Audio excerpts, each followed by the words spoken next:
Halo bhai, halo. Nasib Jawa berubah. Selepas kerajaan Aceh dan Johor membantu Belanda menjajah Kota Melaka, Portugis telah dihalau daripada Kota Melaka, maka Belanda menjadi kerajaan di Kota Melaka. Selepas itu, kerajaan Belanda merasakan bahawa Kota Melaka ini sangat maju dan Belanda juga takut dengan orang Melayu. Banyak orang Melayu menyerang Belanda dan Melaka telah menjadi bandar yang tidak selamat kepada Belanda. Akhirnya, orang Belanda telah berpindah ke Pulau Jawa. Di sana, orang Jawa telah dijadikan baruah mereka selepas mereka mengkhianati Melayu Melaka. Belanda tidak percaya lagi kepada bangsa Indon dan Belanda menyimpan dendam untuk menjajah Pulau Jawa dan akhirnya Pulau Jawa telah dijajah oleh Belanda. Belanda telah meninggalkan Kota Melaka selepas Perang Napoleon. Belanda dijajah oleh Perancis, maka Belanda perlukan wang yang banyak. Di tanah Melayu pada masa itu, Belanda diancam oleh kerajaan Johor dan juga kerajaan-kerajaan kecil di tanah Melayu yang mempunyai senjata moden.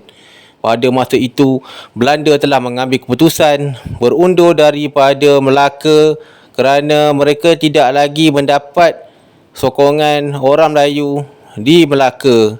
Akhirnya mereka telah menjajah Pulau Jawa. 1611 berakhirlah kejayaan kerajaan Demak yang telah mengkhianati orang Melayu.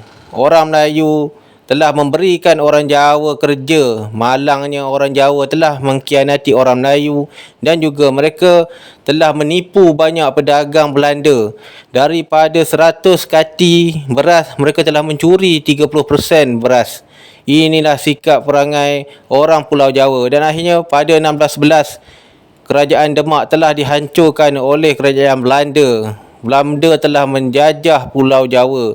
Malangnya Pulau Jawa tiada hasil bumi. Belanda terkejut kerana Pulau Jawa sangat miskin. Tetapi Belanda mendapat bantuan orang Jawa. Orang Jawa telah berkata kepada Belanda, berilah kami senjata. Kami mahu serang Sumatera kerana kami pada masa dulu menjadi kuli babu kepada orang Melayu di Sumatera dan juga Borneo, Kalimantan. Kami mencari orang kuli, orang Dayak, orang Bugis.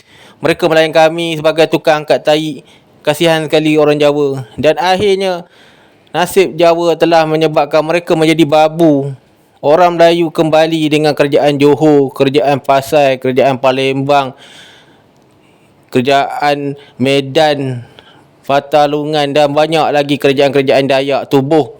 Belanda bersama tentera Jawa telah menyerang kerajaan-kerajaan Islam di Kesunanan Langkat, Pontianak, Sambas, Fatalungan dan juga Palembang dengan bantuan askar Jawa.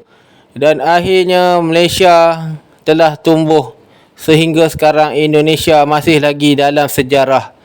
Itulah sebab kejahatan orang Jawa ini Tuhan bayar cash. Mereka dijajah oleh tuan mereka. Semasa Melayu menjadi tuan mereka, mereka telah menipu Melayu. Dan akhirnya Belanda telah menjajah Indonesia selama 350 tahun. Bahasa Melayu pun digunakan oleh orang Belanda kembali. Dan orang Jawa dijadikan babu dan dijadi benda haram di Malaysia hingga sekarang.